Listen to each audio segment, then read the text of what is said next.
بسم الله الرحمن الرحيم. ألف لام را، تلك آيات الكتاب وقرآن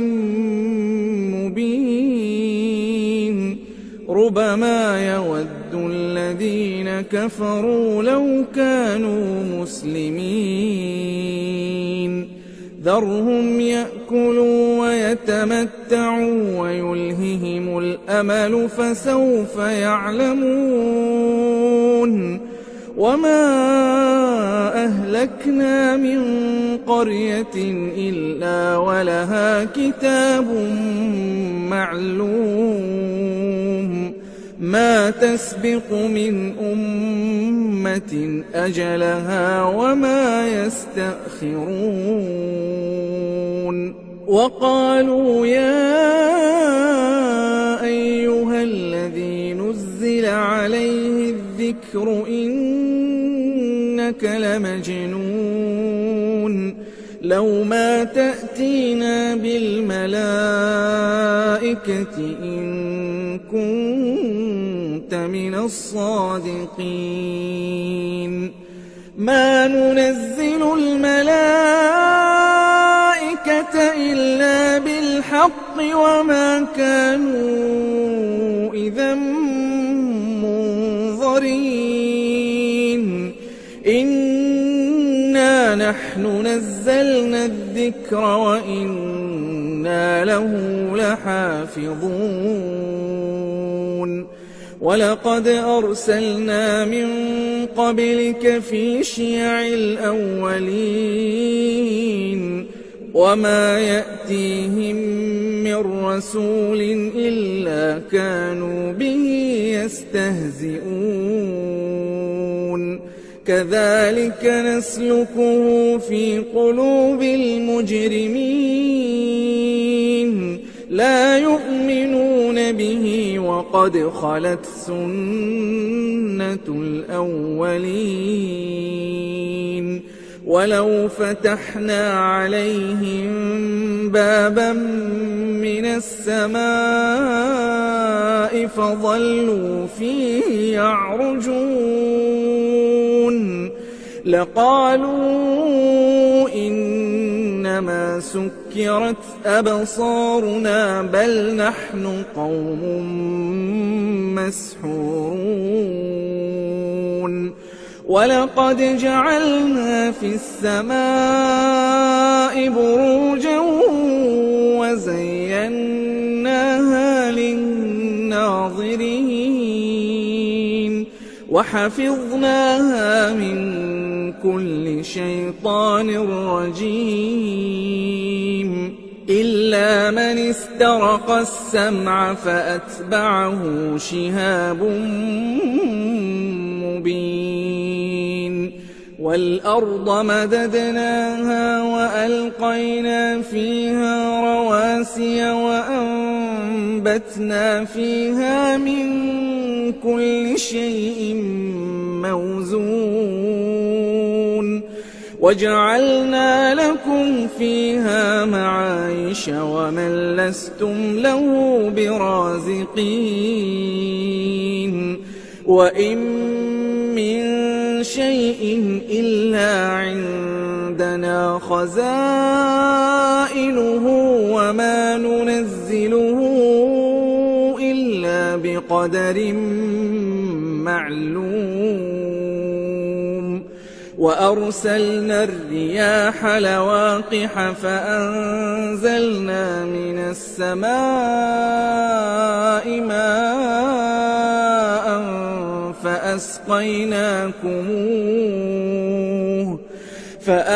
فأنزلنا من السماء ماء فأسقيناكموه وما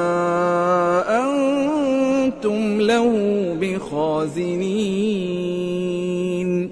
وإنا إنا لنحن نحيي ونميت ونحن الوارثون ولقد علمنا المستقدمين منكم ولقد علمنا المستأخرين وإن ربك هو يحشرهم إنه حكيم عليم ولقد خلقنا الإنسان من صلصال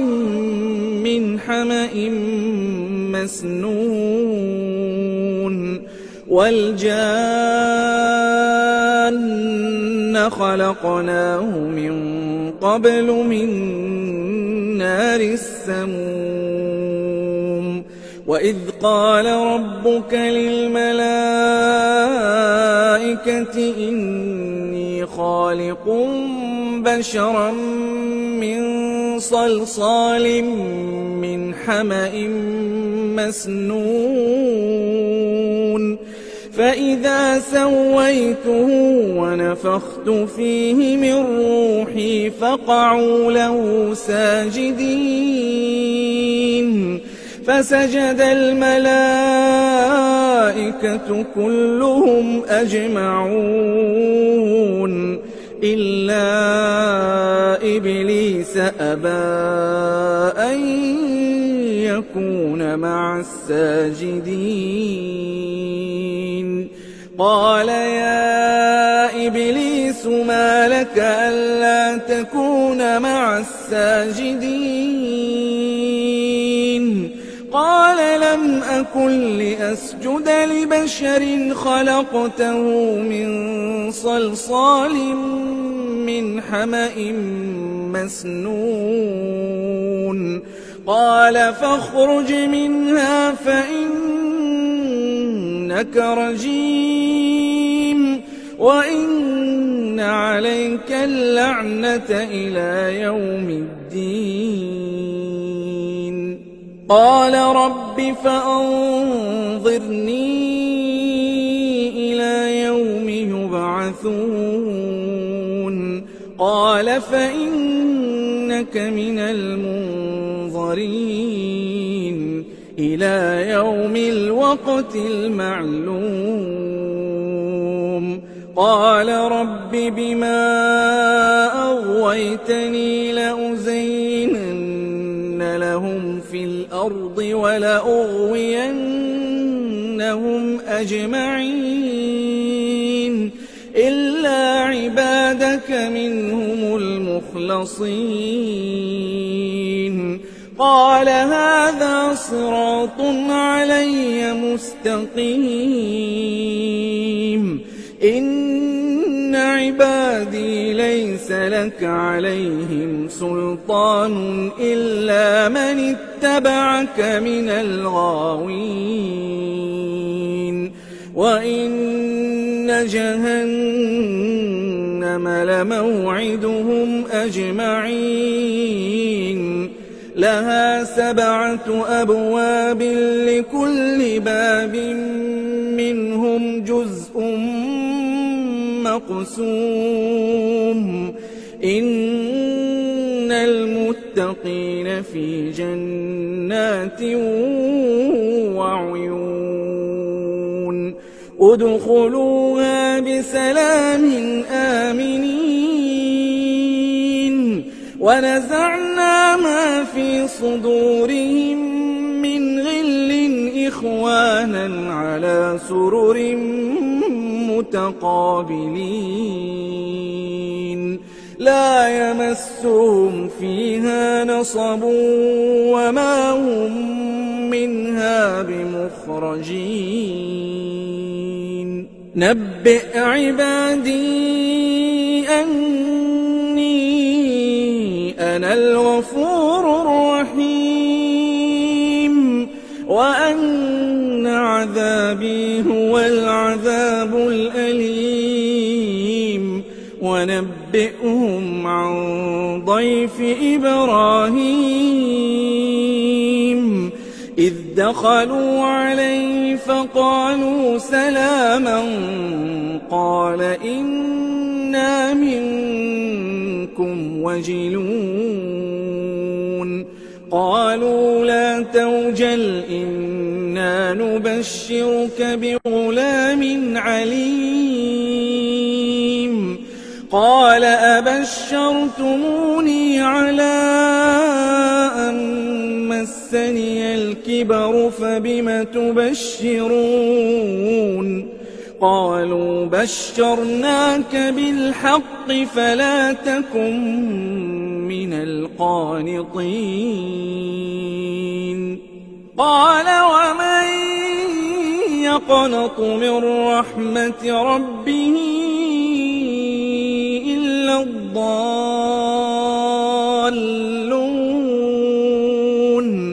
قال فما خطبكم أيها المرسلون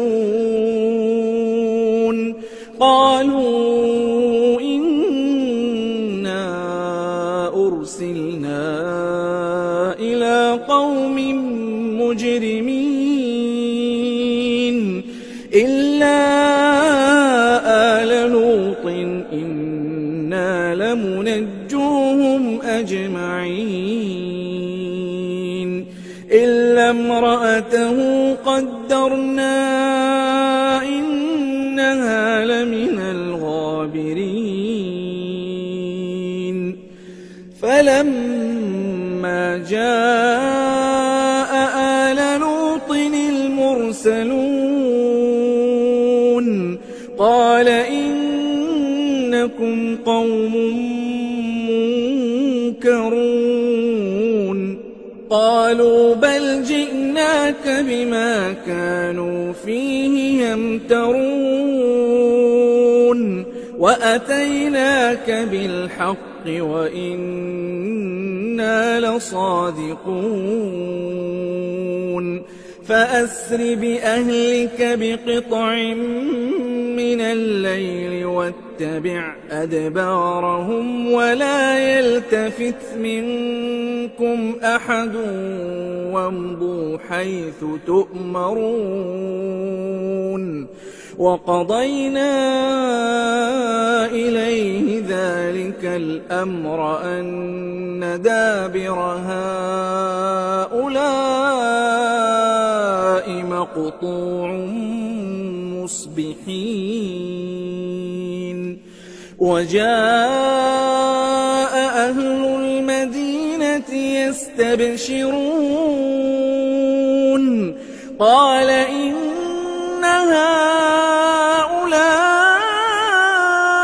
ضيفي فلا تفضحون واتقوا الله ولا تخزون قالوا أولم ننهك عن العالمين قال هؤلاء بناتي إن كنتم فاعلين لعمرك إنهم لفي سكرتهم يعمهون فأخذتهم الصيحة مشرقين فجعلنا عاليها سافلها وأمطرنا عليهم حجارة من سجيل إن في ذلك لآيات للمتوسمين وإنها لبسبيل مقيم إن في ذلك لآية للمؤمنين وإن كان أصحاب الأيكة لظالمين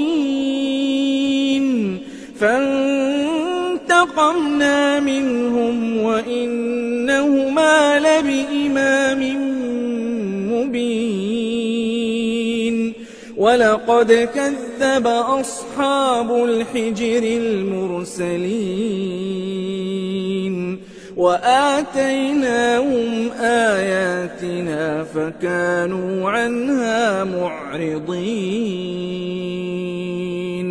وكانوا ينحتون من الجبال بيوتا آمنين فأخذتهم الصيحة مصبحين فما أغنى عنهم ما كانوا يكسبون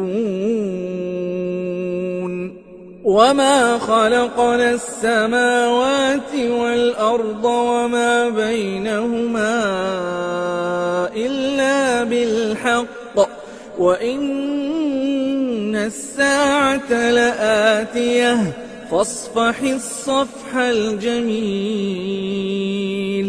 إن ربك هو الخلاق العليم ولقد آتيناك 7 من المثاني والقرآن العظيم لا تمدن عينيك إلى ما متعنا به أزواجا منهم ولا تحزن عليهم واخفض جناحك للمؤمنين وقل إني أنا النذير المبين كما أنزلنا على المقتسمين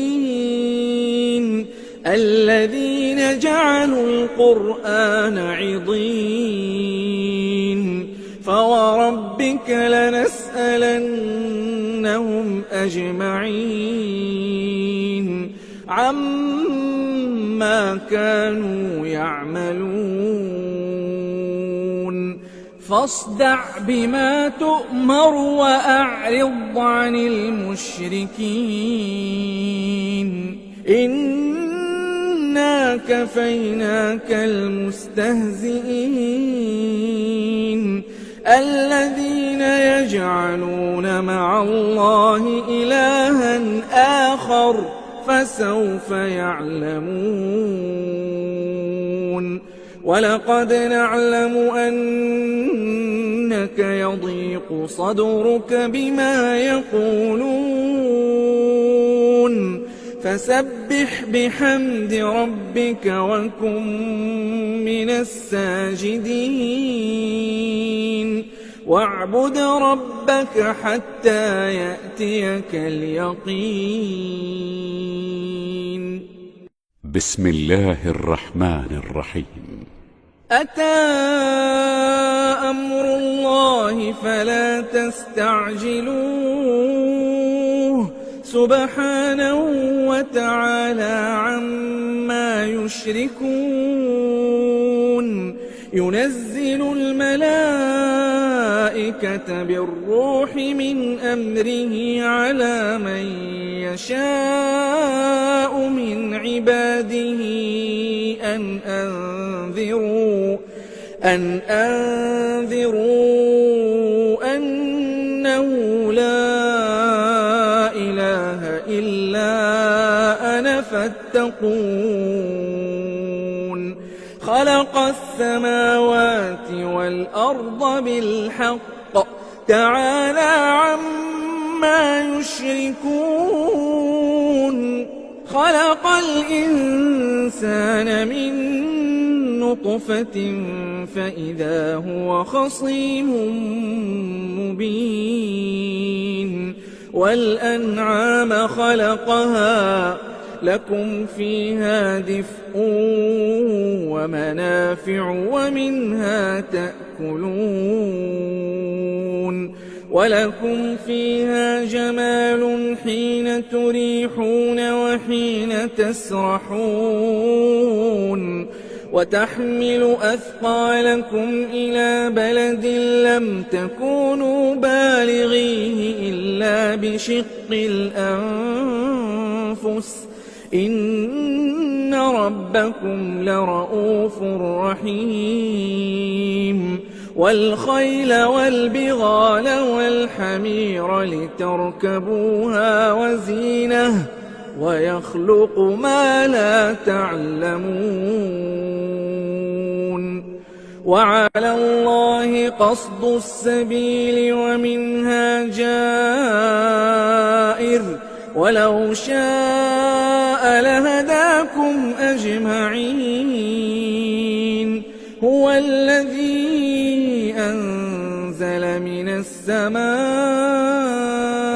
ماء لكم منه شراب ومنه شجر فيه تسيمون ينبت لكم به الزرع والزيتون والنخيل والأعناب ومن كل الثمرات إن في ذلك لآية لقوم يتفكرون وسخر لكم الليل والنهار والشمس والقمر والنجوم مسخرات بأمره إن في ذلك لآيات لقوم يعقلون وما ذرأ لكم في الأرض مختلفا ألوانه إن في ذلك لآية لقوم يذكرون وهو الذي سخر البحر لتأكلوا منه لحما طريا وتستخرجوا منه حلية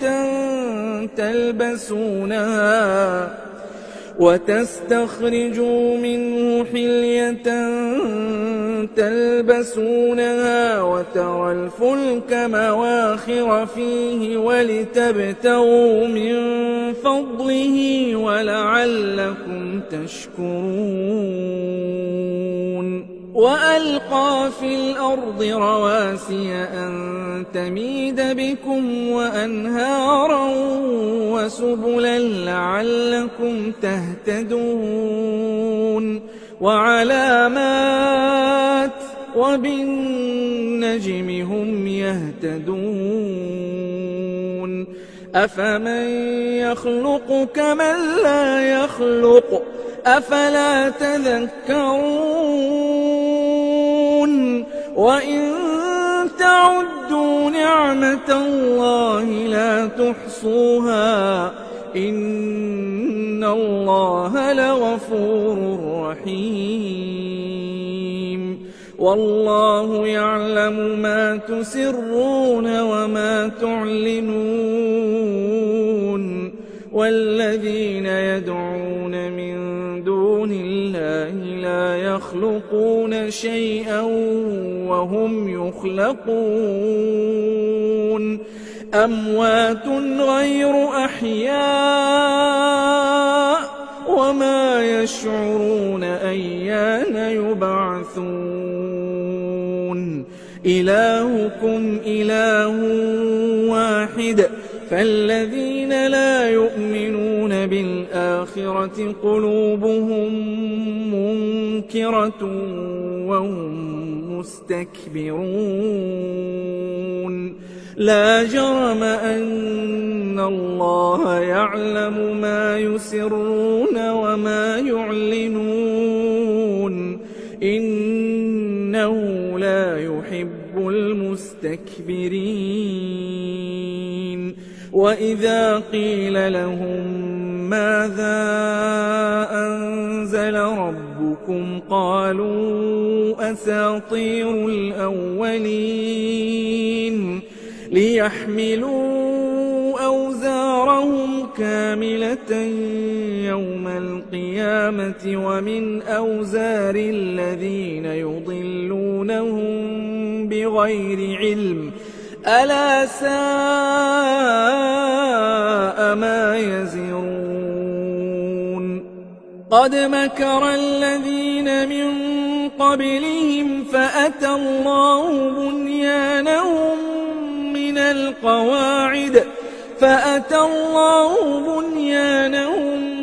من القواعد فخر عليهم السقف من فوقهم وأتاهم العذاب من حيث لا يشعرون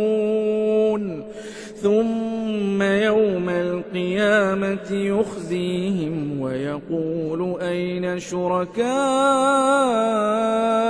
الذين كنتم تشاقون فيهم قال الذين أوتوا العلم إن الخزي اليوم والسوء على الكافرين الذين تتوفاهم الملائكة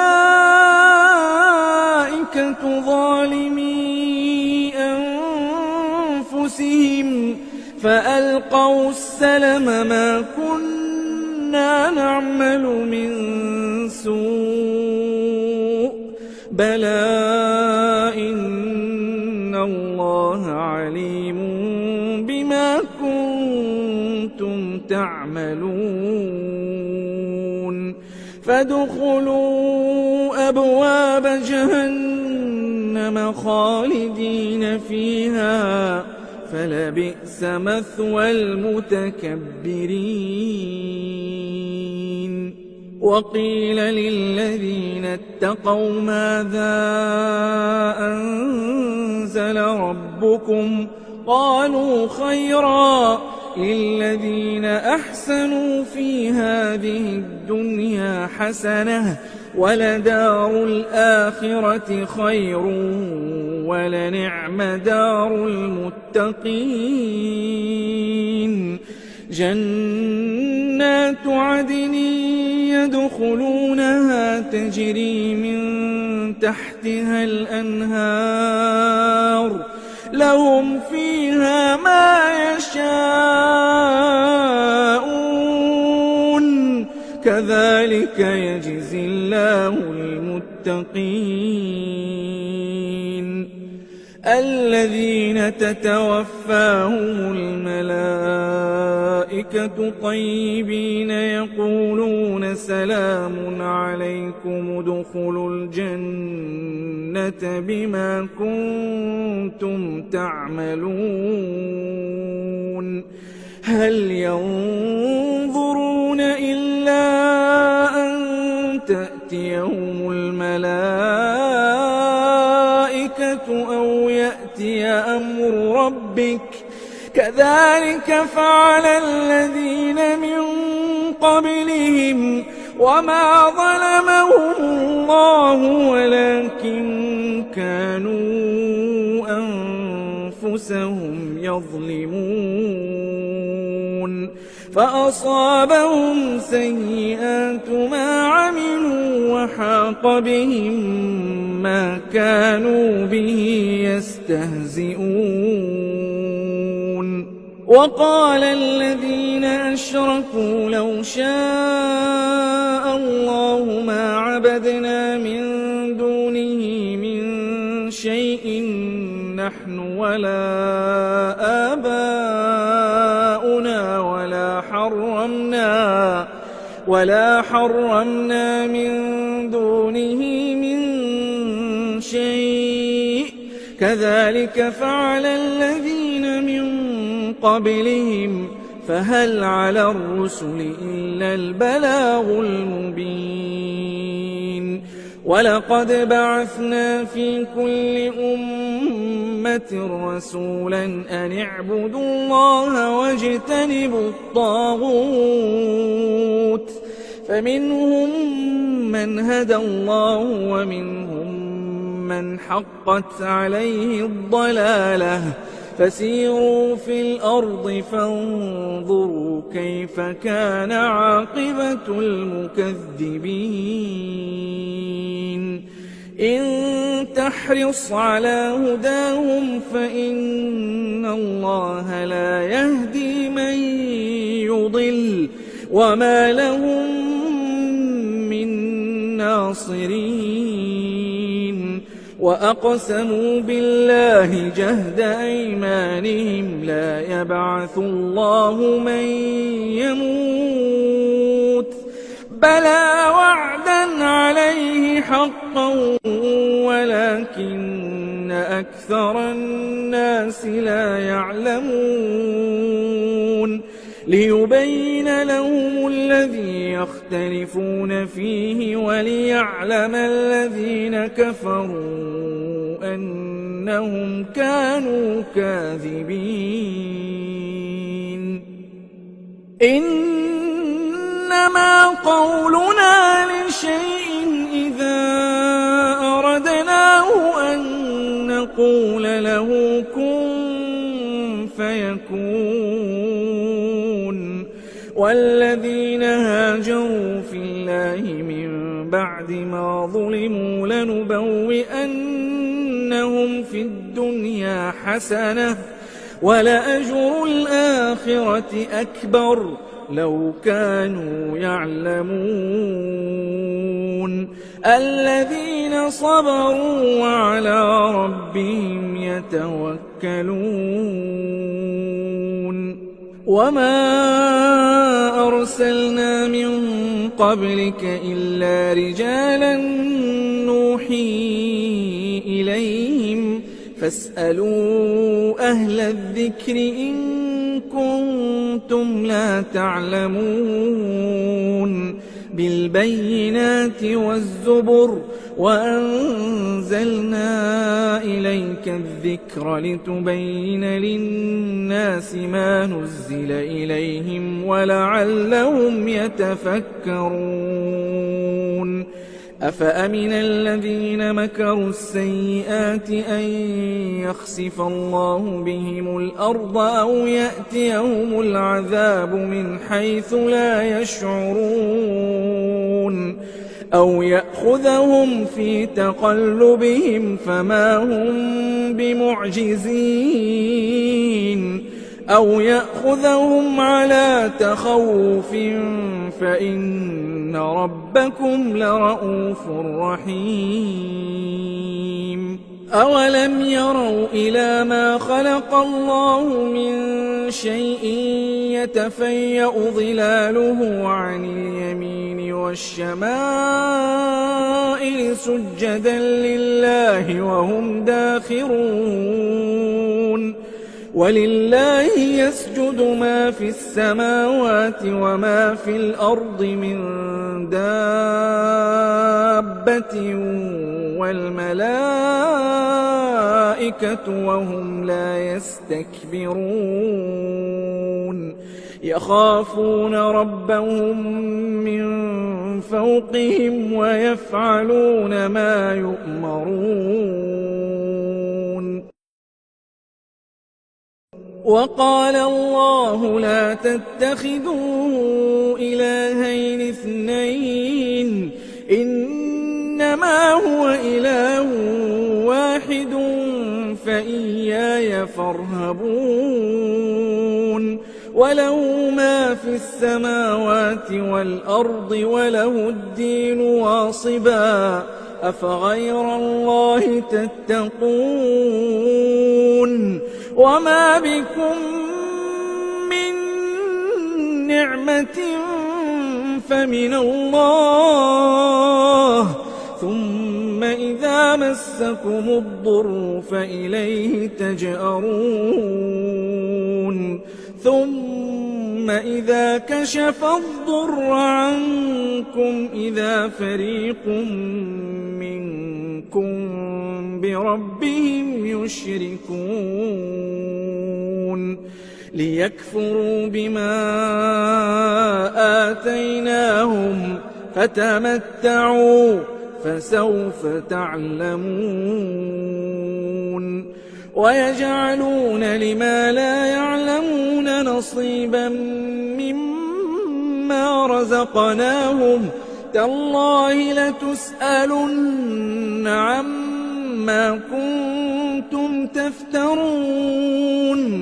ويجعلون لله البنات سبحانه ولهم ما يشتهون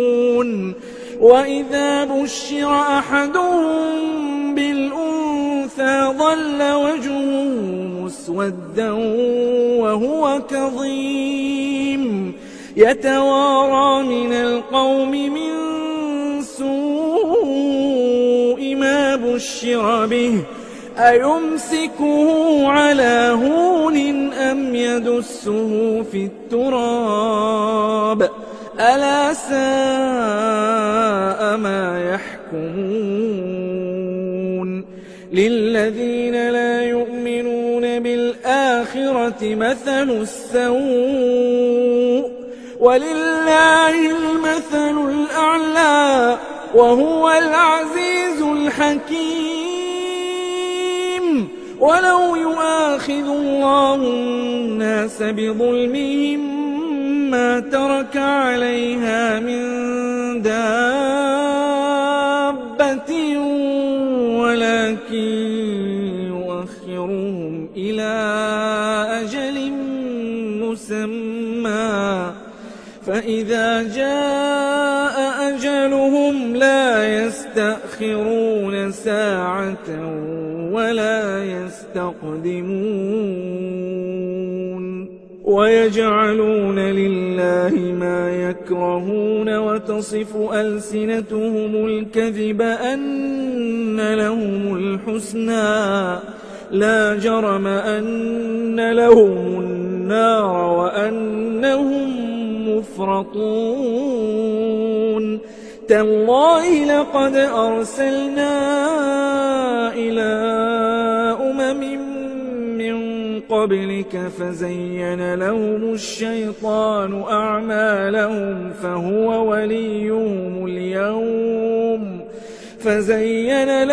الشيطان أعمالهم فهو وليهم اليوم ولهم عذاب أليم وما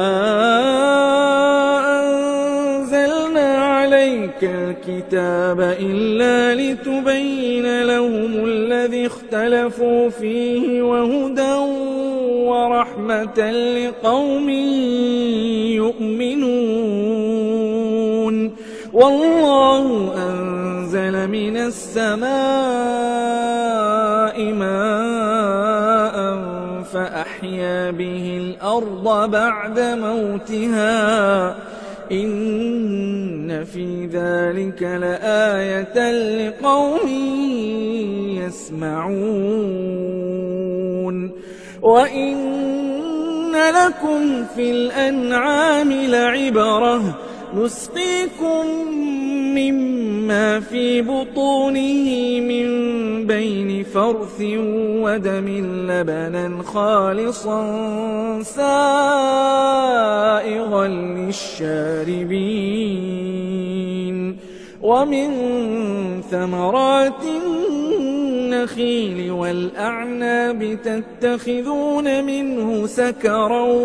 ورزقا حسنا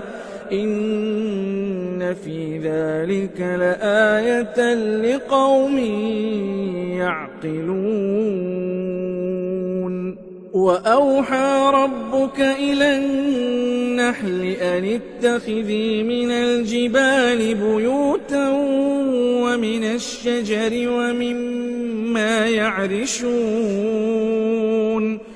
ثم كلي من كل الثمرات فاسلكي سبل ربك ذللا يخرج من بطونها شراب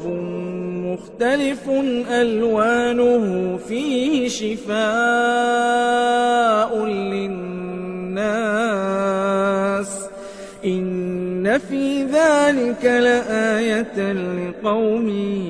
يتفكرون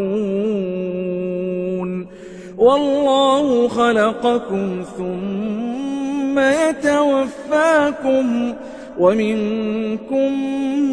من يرد إلى أرذل العمر لكي لا يعلم بعد علم شيئا إن الله عليم قدير والله فضل بعضكم على بعض في الرزق فما الذين فضلوا براد رزقهم على ما ملكت أيمانهم فهم فيه سواء أفبنعمة الله يجحدون والله جعل لكم من أنفسكم أزواجا وجعل لكم من أزواجكم بنين وحفدة ورزقكم من الطيبات أفبالباطل يؤمنون وبنعمة الله هم يكفرون ويعبدون من دون الله ما لا يملك لهم رزقا من السماوات والأرض شيئا ولا يستطيعون فلا تضربوا لله الأمثال إن الله يعلم وأنتم لا تعلمون ضرب الله مثلا عبدا مملوكا لا يقدر على شيء ومن رزقناه منا رزقا حسنا فهو ينفق منه سرا وجهرا هل يستوون الحمد لله بل أكثرهم لا يعلمون وضرب الله مثلا رجلين أحدهما أبكم لا يقدر على شيء وهو كل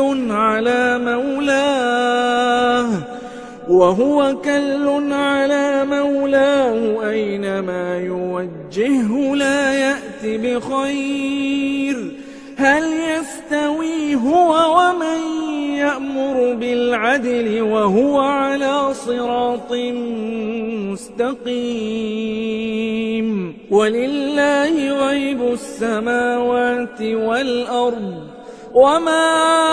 أمر الساعة إلا كلمح البصر أو هو أقرب إن الله على كل شيء قدير والله أخرجكم من بطون أمهاتكم لا تعلمون شيئا وجعل لكم السمع والأبصار والأفئدة لعلكم تشكرون ألم يروا إلى الطير مسخرات في جو السماء ما يمسكهن إلا الله إن في ذلك لآيات لقوم يؤمنون والله جعل لكم من بيوتكم سكنا وجعل لكم من جلود الأنعام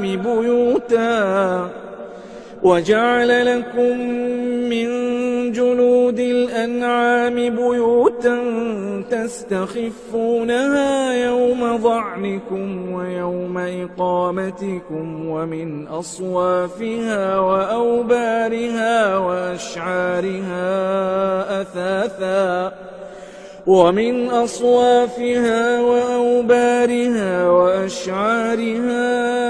أثاثا ومتاعا إلى حين والله جعل لكم مما خلق ظلالا وجعل لكم من الجبال أكنانا وجعل لكم من من الجبال أكنانا وجعل لكم سرابيل تقيكم الحر وسرابيل تقيكم بأسكم كذلك يتم نعمته عليكم لعلكم تسلمون فإن تولوا فإنما عليك البلاغ المبين يعرفون نعمة الله ثم ينكرونها وأكثرهم الكافرون ويوم نبعث من كل أمة شهيدا ثم لا يؤذن للذين كفروا ولا هم يستعتبون وإذا رأى الذين ظلموا العذاب فلا يخفف عنهم ولا هم ينظرون وإذا رأى الذين أشركوا شركاءهم قالوا ربنا هؤلاء شركاؤنا الذين كنا ندعو من دونك فألقوا إليهم القول إنكم لكاذبون وألقوا إلى الله يومئذ السلم وضل عنهم ما كانوا يفترون الذين كفروا وصدوا عن سبيل الله زدناهم عذابا فوق العذاب بما كانوا يفسدون ويوم نبعث في كل أمة شهيدا عليهم من أنفسهم وجئنا بك شهيدا على هؤلاء ونزلنا عليك الكتاب تبيانا لكل شيء وهدى ورحمة وبشرى للمسلمين إن الله يأمر بالعدل والإحسان وإيتاء ذي القربى وينهى عن الفحشاء والمنكر والبغي يعظكم لعلكم تذكرون وأوفوا بعهد الله إذا عاهدتم ولا تنقضوا الأيمان بعد توكيدها وقد جعلتم الله عليكم كفيلا إن الله يعلم ما تفعلون ولا تكونوا كالتي نقضت غزلها من بعد قوة أنكاثا تتخذون أيمانكم دخلا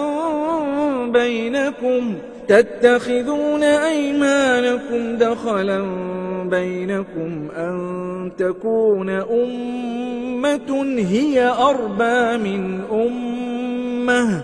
إنما يبلوكم الله به وليبينن لكم يوم القيامة ما كنتم فيه تختلفون ولو شاء الله لجعلكم أمة واحدة ولكن يضل من يشاء ويهدي من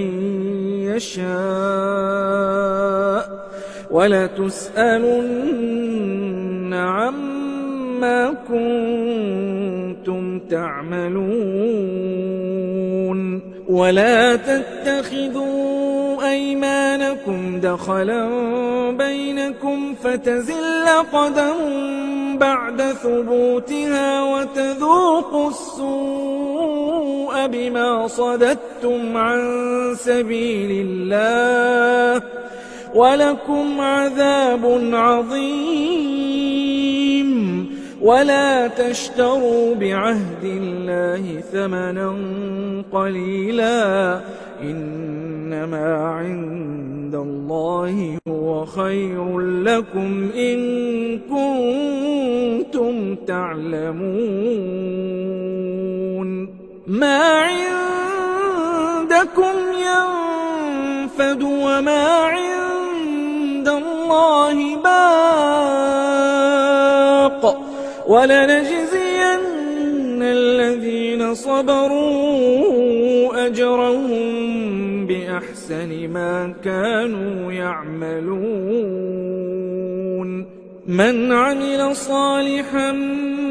من ذكر أو أنثى وهو مؤمن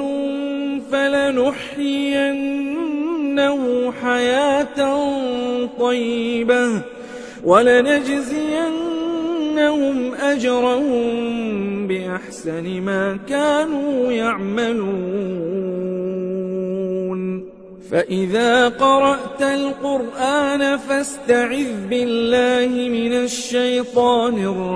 الرجيم إنه ليس له سلطان على الذين آمنوا وعلى ربهم يتوكلون. إنما سلطانه على الذين يتولونه والذين هم به مشركون. وإذا بدلنا آية مكان آية والله أعلم بما ينزل قالوا إنما أنت مفتر بل أكثرهم لا يعلمون. قل نزله روح القدس من ربك بالحق ليثبت الذين آمنوا وهدى وبشرى للمسلمين. ولقد نعلم أنهم يقولون إنما يعلمه بشر لسان الذي يلحدون إليه أعجمي وهذا لسان عربي مبين. إن الذين لا يؤمنون بآيات الله لا يهديهم الله ولهم عذاب أليم. إنما يفتري الكذب الذين لا يؤمنون بآيات الله وأولئك هم الكاذبون. من كفر بالله من بعد إيمانه إلا من أكره وقلبه مطمئن بالإيمان ولكن من شرح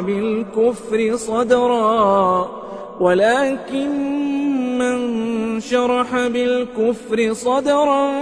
فعليهم غضب من الله ولهم عذاب عظيم. ذلك بأنه مستحب الحياة الدنيا على الآخرة وأن الله لا يهدي القوم الكافرين. أولئك